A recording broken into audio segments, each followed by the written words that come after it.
एक जमाना था आज से 5-6 साल पहले, जब पैसे लेने देने का मतलब पूरा एक प्रोसेस होता था। अपना पर्स निकालो, उसमें से नोट गिनो और फिर वो नोट शॉपकीपर को दो और फिर जो बचा हुआ चेंज है वो शॉपकीपर से दो। और इस प्रोसेस में लगभग 20 से 30 सेकंड लग जाते थे। लेकिन आज अपना मोबाइल निकालो, क्यूआर कोड को स्कैन करो और पेमेंट कर लो। बस इतना ही, कितना सिंपल हो गया है। चाहे वो 10 रुपए हो या 10,000 हो, एक स्कैन, एक टैप और पेमेंट कर। ये स्पीड बहुत अच्छी है, इसमें कोई डाउट नहीं है। लेकिन इस स्पीड का एक छोटा सा साइड इफेक्ट है, जिसे हम में से ज्यादातर लोग उसे नोटिस ही नहीं करते, उसे इग्नोर कर देते हैं। आज मैंने अपनी प्रीवियस 7 डे का यूपीआई हिस्ट्री चेक किया, तो मुझे उसमें कई ऐसे ट्रांजेक्शन दिखे जो अनवांटेड थे, जो मुझे करते हुए फील ही नहीं हुआ था और उसकी मुझे जरूरत भी नहीं थी। और मुझे कुछ ऐसे ट्रैप दिखे जिसमें हम जानबूझ के फंसे जा रहे हैं। तो आज हम इस वीडियो में उन सारे ट्रैप के बारे में बात करेंगे जो मुझे फील हुआ। तो वीडियो के एंड तक बने रहिए और आप कमेंट करके ये बताइएगा उनमें से कौन सा ट्रैप सबसे ज्यादा खतरनाक है। ट्रैप नंबर 1, छोटा खर्चा ट्रैप। जब मैंने अपना यूपीआई ऐप खोला तो मुझे सबसे पहले छोटे छोटे ट्रांजेक्शन दिखे जिससे हमारा दिमाग कभी खर्च मानता ही नहीं है। 10 रुपए, 15 रुपए, 20 रुपए, 50 रुपए और 100 रुपए। अब एक एक पेमेंट देखो, आप इतना छोटा छोटा पेमेंट जिसे देख के लगता है अरे ये तो कुछ भी नहीं है, ये कोई खर्च थोड़े है। लेकिन जब मंथ एंड में आप सारे स्मॉल स्मॉल खर्चों को ऐड करके देखोगे ना तो बहुत बड़ा अमाउंट मिल जाता है। और उसमें से 30 to 40% ऐसे ट्रांजेक्शन होते हैं जो अनवांटेड होते हैं।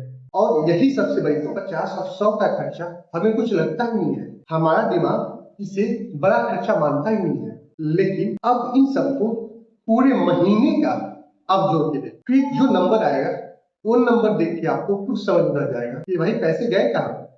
चलो आप एक सिंपल सा काम करो, आप अपनी यूपीआई हिस्ट्री खोलो और लास्ट 30 डे का छोटे छोटे खर्चों का टोटल करके दें। फिर शायद ये भी हो सकता है कि आप में से मैक्सिमम लोगों को ये भी लगे अरे भाई इतने खर्चे मैंने किया ही नहीं है, लेकिन वो खर्चे आपने किया है, बस थोड़ा थोड़ा अमाउंट करके आपने किया है।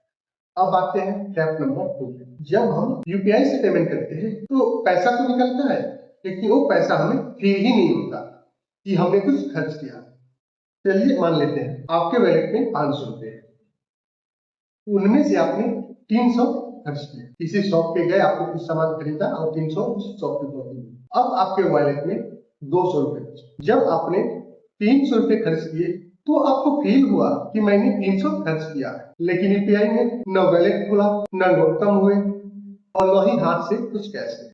और यही पे एक इंटरेस्टिंग चीज पता है क्या, जब पैसा फिजिकली हाथ से निकलता है ना तो दिमाग को थोड़ा फील होता है कि मैंने पैसे खर्च किए, कि भाई 300 को खर्च हो, 200 बचे हैं। लेकिन यूपीआई में ये वाली फीलिंग बहुत ही कम हो जाती है, हमें फील ही नहीं होता क्योंकि हमने हाथों से गिन के पैसे खर्च ही नहीं किए। और इसीलिए कभी कभी हम 100-200 का खर्च बिना सोचे समझे यूपीआई से ऑनलाइन पे करते हैं, क्योंकि हमें फील ही नहीं होता। और कई बार ये भी होता है कि हम मार्केट में जाते हैं और कोई चीज हमें दिखती है तो वही चीज हम कैश में कभी नहीं खरीदेंगे, लेकिन यूपीआई के थ्रू हम खरीद लेते हैं। तो चलिए एक सिंपल सी हैबिट ट्राई करके, अगली बार जब भी आप कोई चीज खरीदने जाए मार्केट में या फिर नॉन एसेंशियल पेमेंट करने से पहले सिर्फ 2 सेकंड रुकना, खुद से पूछना क्या मेरे लिए जरूरी है। बस 2 सेकंड का भी पॉज काफी है आपको समझ में आने। इसलिए कभी कभी कैश से भी हमें सामान खरीदना चाहिए। और आजकल तो ट्रेंड हो गई है, लोगों के पास कैश रहता ही नहीं है, मोबाइल है तो कैश है। और यही है फाइनेंशियल लोगों की वीकनेस बनने की, क्योंकि यूपीआई में पैसे तेजी से खर्च होते हैं और जो पैसे हम कैश में खर्च नहीं कर सकते यूपीआई से थ्रू हो जाती है। तो अब आते हैं ट्रैप नंबर 3, जो बहुत ही अट्रैक्टिव ट्रैप है जिसमें हम हर कोई करना चाहते हैं, कैशबैक का ट्रैप। और ये ट्रैप देखने में बहुत फायदेमंद है, ऐसा सबको लगता है कि फायदा ही है इसमें, लेकिन रियलिटी में ये सबसे बड़ी ट्रैप है। हमें एक नोटिफिकेशन आता है, कंग्रेचुलेसन 20 कैशबैक रिसीव, हम खुश हो जाते हैं। और जब वो कैशबैक 50 रुपए का हो जाता है तो हम और भी खुश हो जाते हैं, चलो यार फ्री में 50 रुपए मिल गए जो हमें कैश में नहीं मिले। लेकिन कई बार क्या होता है ना, उस कैशबैक के चक्कर में हम अननेसेसरी चीजें खरीद लेते हैं। कई बार क्या होता है कि आप ऑनलाइन ग्रोसरी बाय कर रहे हो या कोई ई कॉमर्स से आप कोई अपने लिए कोई स्टफ बाय कर रहे हो, तो उसकी वैल्यू 500 रुपया है, और वहीं पे आपको एक कैशबैक के सेक्शन में दिखता है कि अगर आप 999 के अबव कोई सामान खरीदते हैं आपको 5% की डिस्काउंट।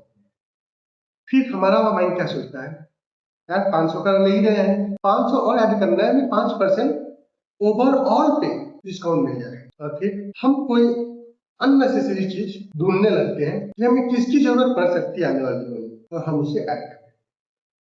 तो यहाँ पे एक चीज आप नोटिस करना, 50 रुपए कैशबैक के लिए हम 500 रुपए खर्च करें। इसका मतलब तो यही हुआ भाई, हमने 50 रुपए कैशबैक नहीं कमाए, बल्कि हमने 450 रुपए खर्च किए। भयाने टाइप का ट्रैप है भी, जिससे हम कुछ इग्नोर कर देते हैं, हम खुशी खुशी इसको इस ट्रैप में फंस के जाते हैं, और देखते ही देखते 50 रुपए के चक्कर में हम 450 खर्च कर देते हैं। इसलिए एक बात हमेशा याद रखिएगा, जो चीज हमें चाहिए ही नहीं थी उस पे मिला हुआ कैशबैक सेविंग नहीं है, वो खर्च है हमारे लिए। अब आते हैं ट्रैप नंबर 4। कई बार क्या होता है ना कि हमें कुछ फ्री ट्रायल के रूप में सब्सक्रिप्शन मिलते हैं, जैसे नेटफ्लिक्स का, अमेजन प्राइम का, G5 का, और भी कई सारे ऐप का फ्री में हमें ट्रायल मिलता है। हम तो उसे ले लेते हैं और उसे हम कैंसिल करना लास्ट में भूल जाते हैं। एक छोटा सा टेस्ट करो, बिना फोन चेक किए क्या आप बता सकते हैं कि आपके पास अभी कितने सब्सक्रिप्शन चल रहे हैं? 1, 2, 3 या इससे भी ज्यादा? अब अपना फोन यूपीआई में जाके ऑटो पे चेक करो। फिर हो सकता है नंबर देख के आप खुद बोलोगे, अरे ये भी चल रहा है, इसका भी हर महीना पैसा पे कर रहा हूँ मैं। ओटीटी, म्यूजिक, क्लाउड स्टोरेज और भी कई सारे ऐप जिसका हम मंथली बेसिस पे बिल पे कर रहे होंगे, और उनमें से कई सारे ऐसे भी ऐप होंगे जिनको आप महीनों से यूज नहीं कर रहे हो, लेकिन पेमेंट आप कर रहे हो। उसका प्रॉब्लम ये नहीं है कि उसका सब्सक्रिप्शन फीस 99 का है या 199। यहाँ पे प्रॉब्लम ये है कि पेमेंट ऑटोमेटिक हो गया और हमने चेक करना ही बंद कर दिया कि पेमेंट भी ऑटोमेटिक हो रहा है। आज एक काम करना, 2 मिनट निकालना और जितने भी ऑटो पे वाले पेमेंट है उन सबको चेक करना, और आप देखना उनमें से कितना पेमेंट आपके लिए नेसेसरी है, और जो आपके लिए नेसेसरी नहीं उसको बंद कीजिए, क्योंकि बिना मतलब का पैसा जा रहा है उसमें। अब आते हैं ट्रैप नंबर 5 पे, credit card plus UPI. UPI की सबसे बड़ी बात पता है क्या है? क्योंकि इसमें पेमेंट इजी है। और क्रेडिट कार्ड क्या देता है? क्रेडिट कार्ड उधार का ऑप्शन देता है, और अब ये दोनों एक साथ आ रहे हैं। और इसमें सबसे बड़ी प्रॉब्लम पता है क्या है कि अब छोटे छोटे खर्चे भी उधार पे होने लगे हैं।